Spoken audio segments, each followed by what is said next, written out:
Почитувани, масакарот на десетици животни во Скопската зоолошка градина е последниот доказ за тоа што се случува со јавните претпријатија и установи кога се раководени од кадри на ВМРО ДПМНЕ.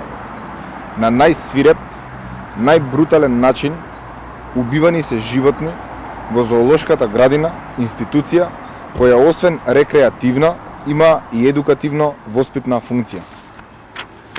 Со свирепото колење на животни во зоолошката градина, директорот поставен од Мицковски и Данела Арсовска прекршил 4 закони и за тоа треба кривично да одговара.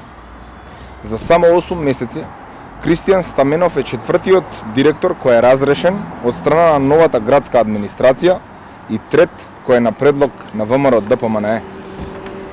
Почитувани, ВМРО ДПМНЕ и Арсовска за оваа година сериозно го намалија буџетот на зоолошката градина за незино нормално функционирање.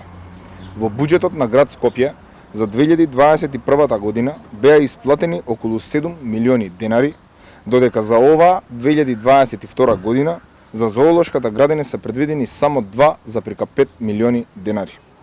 Дали уште при креирањето на буџетот на градот предвидел зоолошка да стане кланица и недостатокот на средства за нормалното функционирање да го компензира преку колење на животни внатре во градината.